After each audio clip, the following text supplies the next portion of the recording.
Agak kencang suaranya.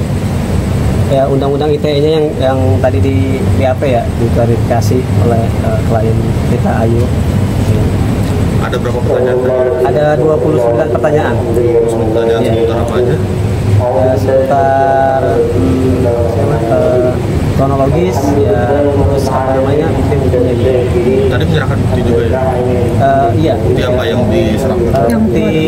Bukti chatnya. Bukti chat antara? Bukti chat apa namanya, chat grup itu keluar. Chat grup? Keluar. Grup apa nih? Mungkin bisa dijelasin ya? Ada grup internal, grup apa ya, grup lingkungan, terus ada grup arisan gitulah di situ. Grup WA, bukan grup WA gitu kan. Nah, tiba-tiba itu dari adminnya bilang kok nomornya keluar gitu. Dipikir dia nomor aku itu masih aku yang pegang, padahal kan itu udah dari bulan Mei aku udah nggak pegang ya. Oh, keluar grup gitu artinya. Jadi dugaannya apa? Maksudnya bisa keluar grup. Berarti kan WA-nya di otak-atik ya di situ ya. Tapi isi di chat di grup itu ada soal terkait kasus ini nggak? Oh, nggak ada. Cuma biasa. Tadi lancar maksud BP-nya, ada yang pertanyaan-pertanyaan yang nggak bisa dijawab. Lancar sih, 29 pertanyaan aman kita jawabnya. Ini soal kasus illegal access ini apa aja sih mungkin yang melibatkan bisa sampai Ayu melakukan ini? Ini seperti apa? Ya karena kan awalnya kan dari handphone yang diambil ya kan, dari laptop yang diambil, terus ada minta password m-banking juga di situ. Makanya aku melapor juga karena aku juga nggak bisa akses nomor WA aku, nggak bisa akses email, terus akun-akun yang lain juga nggak bisa. Tapi tadi kan juga mau dilaporin soal illegal access karena kamu tanda tangan atas nama Laksana gitu. Itu mungkin benar nggak sih? Itu kan apa? Udah dilaporin. Ya itu dari kamu sendiri mungkin seperti apa gitu? Menanggapinya bagaimana? Melanggar karena mau dilaporin juga gitu. Karena itu setahu aku itu udah berlangsung ya, udah berjalan laporannya yang di Tangsel itu. karena ke pihaknya Asanti menganggap yang melakukan illegal access duluan adalah si Ayu. Aku. Ya itu nanti kita lihat lah ya. Setahu aku yang mereka laporkan di Tangsel itu kan terkait ada pemalsuan juga. Nah di situ sedang proses sih. Tapi hari ini akhirnya Bunda Shanti keluar untuk buka suara terkait laporan-laporan kamu mungkin dan menjelaskan kronologi sebenarnya, dan katanya dia mempunyai bukti kuat sebenarnya ada di dia. Kamu tanggapan seperti apa sih? Aku belum dengar klarifikasinya ya Mbak ya, jadi nanti aku dengerin dulu deh di rumah. Tapi dengan dia ngomong dia punya bukti-bukti kuat, bahwasanya memang sebenarnya kamu nih yang memulai. Dalam artian ya udah adalah melakukan penggelapan gitu. Ini gimana kamu? Ya baik, terkait peristiwa hukum penggelapan sebagaimana dugaan pasal 174 dan pemalsuan 263 KUHP itu sudah berlangsung ya, peristiwa hukumnya sudah selesai, kemudian si Mbak Ayu sudah dilaporkan ke Tangerang Selatan dan tinggal kita tunggu proses penyelidikannya oleh kepolisian. Tinggal kita tunggu aja. Kalau dia mau melapor terkait illegal access ya, kalau laporan itu kan yang pertama rujukan juridisnya adalah Undang-Undang Nomor 8 Tahun 1981 tentang KUHP ya. Pasal 1 angka 24, pasal 18 KUHP atur siapapun berhak melapor. Kemudian Kapolri membuat rujukan juga peraturan Kapolri nomor 6 tahun 2019 itu sama terkait siapapun yang merasa dirugikan silakan melapor kepada pihak yang berwenang. Ayu, tadi kan di press pihak sebelah dia menjelaskan kronologi dari awal Ayu masuk ke perusahaan tersebut, dan Asanti mengatakan bahwa si Ayu saat terbukti melakukan dugaan penggelapan tidak mau menjawab saat interogasi. Itu alasannya kenapa ya? Tidak mau menjawab saat interogasi. Jadi kebanyakan waktu itu kamu bilang katanya ini cuma 10 orang, padahal kenyataan dari Bunda tidak ada yang ini kamu 10 orang itu. Memang kan di awal tuh satu orang, terus masuk lagi jadi 3 orang, terakhir baru rame-rame gitu ceritanya. Tapi kamu saat diinterogasi tidak mau berbicara sepatah kata pun yang menurut dari Bunda sendiri seperti apa sih? Mungkin alasan kamu kenapa nih nggak mau memberi alasan saat diinterogasi? Shock pasti, bingung ya kan. Terus tapi di situ akhirnya aku ngomong kok. Aku mengakui di situ. Mengakui kalau ada tanda tangan itu mengakui kalau Iya, ayah sendiri iya. mau- Sampai suami kamu dipanggil juga, akhirnya suami kamu yang minta maaf ke Bunda, terus memohon-mohon untuk Bunda tidak melaporkan, itu karena kamu nggak menjawab katanya. Iya, kan awalnya aku nggak jawab ya kan, aku nggak jawab. Terus kemudian, tapi di situ akhirnya aku jawab juga. Terus adanya penyitaan sertifikat dan mobil itu katanya sukarela dari suami yang menawarkan untuk Memberikan. sebagai Untuk bisa menyicil lah, maksudnya sebagai jaminannya nih lah. bukan Setahu da- aku enggak ya, setahu aku enggak. Karena mereka meminta sih, mereka meminta apa yang bisa diambil gitu. Oh, ada perkataan seperti itu. Siapa yang mengucapkan itu? Aris, Mas Aris. Dan itu ada buktinya. Ada bukti nggak mengucapkan seperti itu? buktinya nggak ada, aku nggak pegang nggak buktinya. Tapi Kayak memang surat aja kan aku juga sama sekali nggak pegang kan buktinya. Katanya Kayu menyembunyikan bukti itu, benar gak Kan sih? bukti apa tuh? Menyembunyikan bukti apa nih? Bukti-bukti yang diminta waktu diinterogasi sama Bunda, Enggak, nggak menyembunyikan, enggak. bukti-bukti Nggak ada. penggelapan mungkin. penggelapan yang dilakukan Kayu. Buktinya ada kok aku kasih. Dan semuanya udah kamu berikan. Ada udah. Jadi pas kejadian tanggal 21 itu kan malam, 22 itu kan sampai yang pengambilan barang, paginya itu Enggak, yang tanggal ada. 21 di mana? 21 di HDN kan, 22 itu di rumah. Di rumah, 22 kan pagi yang jam 3 pagi itu kan di rumah. Paginya lagi jam 8 atau jam 9 gitu. Aku didatengin terus di kantor. Di situ kamu baru mengatakan kalau emang benar. Bukan di situ Apa? mengatakan, Iya. aku di situ menyerahkan bukti. Menyerahkan bukti. Menyerahkan bukti. Tapi yang bahwasanya yang menyerahkan maksudnya sebagai jaminan mobil dan rumah itu kamu tidak tahu kalau misalnya kan kalau dari pihak sana kan katanya tidak meminta ya, emang dari Dan pihak tidak ada Ayu perintah dan dari tidak Bunda ada juga. perintah dari Bunda kalau bahwasanya pihak Ayu yang memberikan sebagai jaminan untuk membayar ganti rugi itu. Dari Aris itu, dari Aris. Ya. Dari Aris yang meminta. Seperti apa sih mungkin saat itu dia meminta? Ada barang-barang yang bisa diambil nggak gitu. Terus ini awalnya kan memang sebagai jaminan. Tapi ya kalau sertifikat rumah kan udah dikembalikan, untuk yang lain-lain belum.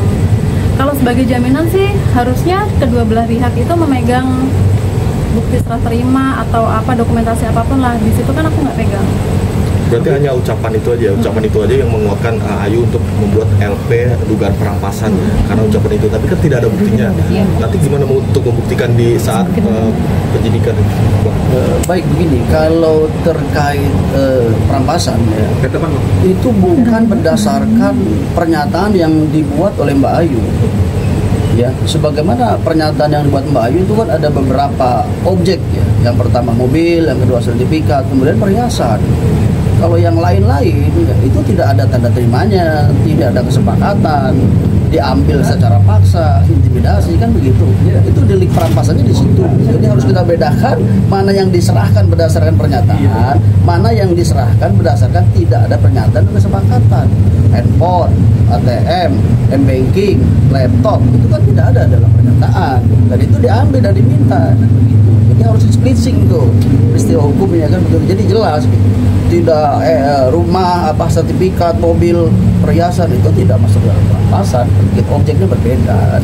Ayu tadi juga media juga mengklarifikasi terkait dugaan dana yang Ayu pakai yang sebesar 2 miliar yang dituduhkan oleh Ashanti yang tidak berdasar. Ternyata Ashanti memiliki datanya. Tanggapan Ayu gimana? Ya kalau itu kan sejauh ini memang di kepolisian tuh belum ada. Jadi buktiin aja nanti gimana. Ya dia sudah menyimpan data-data semua kalau dana itu dipakai untuk apa gitu dengan Ayu, karena saat itu kan diinterogasi tidak ingin mengatakan dana itu dipakai untuk apa sebesar 2M. Mungkin kamu mengetahui Ashanti punya data itu seperti apa nih? Ternyata Ashanti punya nih datanya. Iya. Data pengeluaran. Nggak tahu ya Mbak, kalau itu kan Ya mungkin mereka mengumpulkan data apa, aku yang nggak tahu ya kan, aku kan udah nggak kerja di situ lagi. Jadi sejauh ini saat aku meminta bukti di kepolisian itu belum ada. Dan soal yang rekening gaji karyawan yang digunakan melalui rekening bukan rekening perusahaan, Asati pun tidak mau menjawab dan menganggap tidak tahu. Itu takut pada itu. Menganggap tidak tahu. Ya harusnya tahu sih, kan aku laporannya ke dia. Tapi kamu selalu pasti melapor. Iya, kalau gaji kan pasti laporan. Nah, mekanismenya gimana sih kalau setiap mau gajian sih karyawan mungkin dari pihak Asatinya? Pengajuan, aku pengajuan biasanya. Ayu pengajuan. Aku pengajuan gaji sekian gitu. Kemudian dari bundanya, kalau misalnya bunda lagi di sini, aku ketemu. Tapi kalau bunda lagi di luar kota atau di luar negeri, by WhatsApp. By WhatsApp. Tapi ceritakan dulu yuk alurnya. Ini kan ada uang masuk, uang keluar, ada pendapatan kan dari konsumen, dari klien. Itu bagaimana prosesnya sehingga masuk ke rekening perusahaan, masuk ke rekening kamu? Iya, jadi kalau uang-uang perusahaan itu kan memang masuknya ke PT. Tapi kalau ada operasional atau buat gaji, masuknya ke aku, dari PT ke aku gitu kan. Jadi kalau gaji itu setelah itu aku transfernya ke masing-masing karyawan gitu. Setiap tanggal berapa Ayu menerima uang dari bunda gitu? Nggak pasti gaji? tanggalnya. Oh, nggak pasti. Nggak pasti tanggalnya. Berarti gajian karyawan di itu emang nggak pasti. Nggak pasti tanggalnya. Bisa di awal bulan, bisa di akhir bulan. Tergantung approval dari bunda. Betul. Berarti kamu setiap mau gajian selalu minta approval dulu Iya, nih. iya. Dan baru di transfer. Tapi kok nominalnya pasti? Selalu Nominalnya segitu? nggak pasti. Nggak pasti juga, Nggak pasti. berubah-berubah setiap karyawan Iya. gajinya setiap bulan nih? Nggak berubah-berubah. Nanti kadang-kadang ada Ya nggak apa-apa disebutin aja. ada biar- potongan gitu kan. Jadi kan berkurang atau ada tambahan gitu. Kalau ada potongan tuh biasanya potongan apa? Sanksi biasanya Oh, ya. sanksi. Kalau sanksi dipotong gaji, misalkan sanksi apa? Biasanya itu di tim YouTube sih, ada konten yang apa atau mereka melakukan apa gitu. Biasanya tahu-tahu ini potong gaji gitu. Jadi memang setiap Ayu mau kirim gaji selalu dicek sama bunda approval yang ini, yang sekian, yang ini. Iya. Jadi sanksi-sanksi itu selalu dilihat dulu Sanksi setiap itu dari bulan. bunda Iya, memang. maksudnya setiap bulan selalu di review atau di audit. Dan itu ada pasti setiap bulan dilakukan seperti itu. Kalau gaji ya memang Enggak masalah review audit kan karena kan tadi kan berbeda-beda kan. Tadi bilang ada potongan, ada ini dan itu hampir setiap bulan. setiap bulan pasti ada. Ayu, si bunda juga mengatakan tidak akan mencabut laporannya terhadap Ayu dan ingin memperjuangkan terus jalur hukum ini. Mungkin Ayu gimana? Gentarkah atau seperti apa? Kita tetap fight ya Bang ya. Ya, artinya begini, kalau pertanggungjawaban hukum ya, pertanggungjawaban hukum, Bayu yang pertama sudah mengakui memang terkait penggelapan diakui ya, secara gentleman diakui memang Ayu salah mengakui terkait penggelapan dalam jabatannya kan, mungkin hilang, mungkin ada kebutuhan lain itu diakui kan, sudah firm. Nah, kalau sudah diakui itu dalam hukum pidana itu adalah bukti yang sempurna kan begitu. Kalau dia mau melaporkan itu hak konstitusionalnya mereka dan itu dilindungi oleh undang-undang kan begitu. Kita juga mungkin akan melaporkan delik-delik yang lain kalau ditemukan ada dugaan-dugaan tindak pidana kan seperti itu. Jadi Ayu sampaikan berkali-kali dia akan tetap bertanggung jawab secara hukum. Silakan proses hukum yang benar ya sesuai prosedur hukum. Ayu tetap bertanggung jawab sampai kapanpun, sampai dimanapun. Tapi kalau ada itikat baik penyelesaian, mediasi, restoratif justice ya kita terbuka untuk itu kan. Walaupun resikonya nanti hal terburuk yang akan dialami Ayu tetap jalanin. Siap Pak, siap. Saat ini kan sudah ada 4 laporan yang diajukan oleh pihak Asati, bahkan akan nambah laporan baru lagi. Ayu nggak ada etikat untuk berdamai. Kalau etikat sih ada ya, kan Ayu sudah sampaikan dia bertanggung jawab secara hukum, ya. Hak konstitusionalnya Mbak Ayu juga melaporkan, hak konstitusional mereka sebagai warga melaporkan. Jadi kalau misalkan ada titik temu untuk perdamaian, Ayu selalu terbuka katakan, tapi tetap Ayu bertanggung jawab secara hukum. Tanggung jawab hukumnya melekat pada diri Ayu karena pernah melakukan sebuah tindak pidana kan. Terbuka untuk perdamaian, mediasi, bahkan saling mencabut laporan ya silahkan aja. Yuk, ini kan kalau yang duit miliarin, yang 2 miliarnya Bunda tidak berharap untuk balik. Tapi kalau dari kamu sendiri penyelesaiannya seperti apa? Ada akan menyicil kah atau emang ya Bertanggung jawab secara hukum aja gitu? Atau seperti apa? Iya, kalau bertanggung jawab secara hukum kan kalau itu memang belum dilaporkan ya. Kalau yang 2M itu belum dilaporkan kan. Yang kemarin yang dilaporkan atas kasus aku kan bukan yang itu, beda lagi. Jadi nanti kita jalur sesuai prosedurnya aja, Mas. Tapi ada niatan untuk menyicil nggak? Karena kata Ashanti sejuta pun nggak ada. Nggak masalah. Yang penting Ayu datang, minta maaf dan ada itikat baik lah gitu. Walaupun cuma punya duit 1 juta gitu, pasti Bunda akan menerima. Tidak seperti ini jadinya, gimana nih mungkin? Ya kan itu barang-barang aku juga udah di sana. Gimana tuh?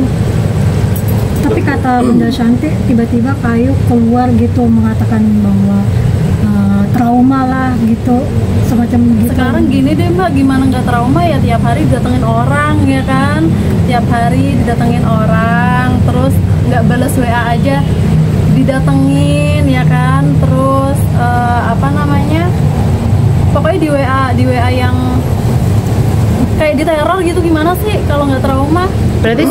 Berarti sebelum kasus ini mencuat kamu seperti diteror dari pihak sana? Oh iya dong, masa nggak balas chat, nggak angkat telepon aja orang datang ke rumah. Diteror seperti apa sih, maksudnya untuk untuk membayar 2M itu atau seperti apa nih? Itu udah pasti, karena kan waktu itu kan aku ada tanda tangan perjanjian itu kan. Kemudian kalau yang orang datang ya karena aku nggak balas chat atau nggak balas WA, atau nggak angkat telepon lah, aku nggak ada kabar sebentar aja, pagi-pagi udah datang gitu. Sampai sekarang tuh masih ada orang datang? Udah nggak ada. Baik, terkait kerugian material ya yang disampaikan mungkin oleh Bu Ashanti, Mbak Ayu siap mencicil, kan seharusnya dihitung dulu nilai kerugiannya. Dengan dasar apa ada angka 2 miliar gitu kan kerugian perusahaan? Apakah berdasarkan tadi due diligence? Apakah ada audit internal? Apakah ada audit eksternal? Dalam hal ini KAP, konsultan angkutan pajak. Itu dulu clearkan, baru kita bicara penyelesaian. Bayo ini berdasarkan due diligence, berdasarkan audit internal, berdasarkan audit eksternal kerugian perusahaan 2M. Siap mengganti? Mau sebulan 1 juta, 2 juta, siap mengganti. Nah, setelah ada perjanjian kesepakatan itu, baru cabut laporan. Nah, berarti total duit yang hilang itu yang kata Bunda ada 400, terus ada itu masih masuk 2M itu yuk? Atau gimana sih yuk? Justru itu aku nggak tahu perhitungan mereka gimana ya Mas ya, karena kan sampai aku dipanggil, sampai aku jadi saksi di kepolisian itu belum ada hitungannya. Sampai sekarang? Iya, sampai sekarang. Oke. Tapi kalau yang terkait ini kan Bunda sampai menuduh Mas Anang mengambil gitu. Tapi pas kamu waktu itu diajak sama Bunda, waktu itu kan gitu. Itu maksudnya kamu belum tahu gitu, maksudnya kalau itu duitnya sudah kamu keluarkan atau seperti apa gitu? Oh itu udah. Tapi Ayu tahu yang sebelumnya Bunda sempat nuduh Mas Anang. Itu nanti ya. Kenapa ada kasus baru lagi yang akan Ayu laporkan soal itu? Ada nanti itu tunggu dulu. Berarti masih bergulir panjang nih Ayu. Kenapa sih tetap ingin melaporkan momen di penjara? Apa mungkin ada rasa sakit hati Ayu terhadap pihak sana atau seperti apa sih akhirnya sampai ya udah sama-sama nih kita fight aja ya kan, sampai Ayu terima resikonya nanti gitu misalnya? Iya, dari teman-teman kan, aku awalnya kan nggak ada yang mendampingi ya Mbak, maksudnya buta banget nih masalah hukum gitu. Kemudian aku bertemu sama rekan-rekan kuasa hukum ini, ya mereka ngasih masukan, ngasih ide-ide lah gitu, yang akhirnya ya kita sampai sekarang mau fight di sini. Tapi kamu pernah punya rasa sakit hati terhadap pihak sana selama kamu bekerja mungkin? Nggak ada. Tapi ada desakan nggak sih dari seseorang untuk tetap melaporkan, tetap lanjut laporan? Desakan nggak ada lah. Murni atas keinginan Ayu untuk melaporkan. Iya. Kayak kalau ingin berdamai mungkin ada permintaan nggak sih Ayu? Kalau mau berdamai dengan Bunda tuh harus bagaimana, tuh seperti apa gitu kan? Kemarin kan Iya. Ayu mengatakan bahwa syarat damai sama Ayu tuh harus memecat beberapa karyawan di sana. Itu masih syaratnya tetap itu atau seperti apa? Masih itu. Apa ada tambahan, syarat tambahan atau seperti apa? Belum ada. Alasannya kenapa sih ingin memecat beberapa orang? Nanti ya. Apakah ada sangkut pautnya juga? Yuk. Iya kan mereka memang bertiga ini dari awal ngikut ya, maksudnya ikut serta gitu. Kayak yang ngambil handphone siapa, yang datang ke rumah siapa, yang ya pokoknya sih mereka bertiga lah. Bertiga itu siapa itu? Aris, Tony, tidak. Tapi Bunda nggak mau yuk memecat 3 orang itu yuk. Oh ya nggak apa-apa, itu kan haknya Bunda. Ya berarti kan nggak ada titik temunya kan. Kalau mau titik temu, Ayu kan sudah dikuasakan. ada pelimpahan kewenangan kuasa. Mereka juga punya kuasa, ada pelimpahan kewenangan kuasa. Tinggal undang kita untuk ketemu antara kuasa hukum, kita bicara penyelesaian akan begitu. Kalau semua mempunyai tingkat baik kan, tingkat penyelesaian kan seperti itu. Agenda selanjutnya apa nih Bu? Pemeriksaan lagi Belum ada, sejauh ini udah selesai sampai sini. yang di Tangsel? Yang di Tangsel belum ada. Belum ada. Yang kelar. Oke. Makasih Ayu.